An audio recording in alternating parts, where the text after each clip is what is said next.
Hello everyone, ayan at mag-iihaw po ako dito ng bangus. Ayan at may palaman na pala yung bangus yan. Nilagyan ko siya ng kamatis, sibuyas, sili na panigang, tapos tinimplahan ko na rin ng asin at kunting pampalasa.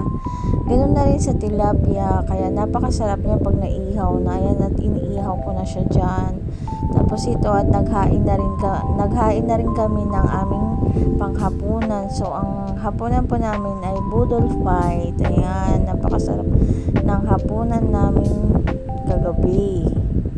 Ayan, at mayroong saging. Tapos ayun, nakalatag na rin yung mga kanin. At dito nagluto naman ako ng gulay na may gulay po yan. Ayan, at nagpicture-picture na rin kami bago kumain. Medyo madilim nga lang po konti ang aking pagpipicture. Pero napakasaya naman po.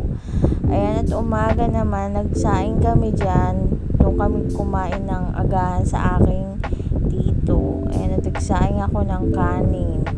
Pinabantay ko sa aking pinsan.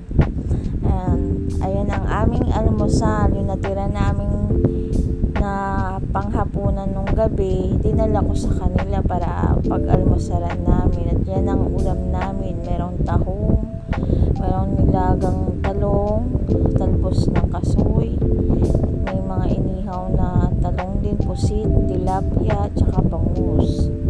Ayan, sa puntong pong yan, nagsasandok naman po dyan yung asawa ng aking tito.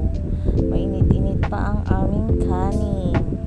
Yan naman po mga bata na yan po ang aking mga pinsan. Yan ang mga anak ng aking tito.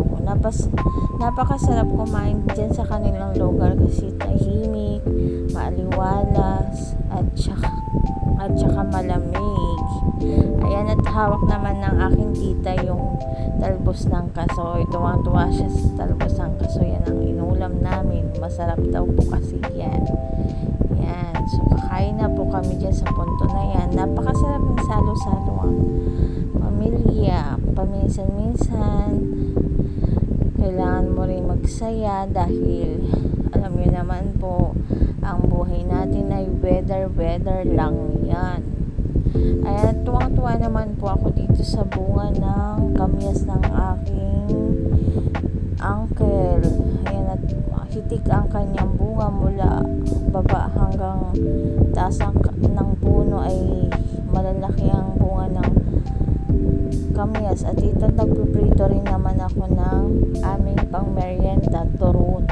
Masarap yan, lalo na sa mainit na kape o kaya magtimpla ng juice na napakalamig. Ayan, sobrang sarap ng kumain. So, merienda po tayo. Ayan, at nagpicture naman po kami kasama ng pamilya ng aking tito. Maraming salamat po.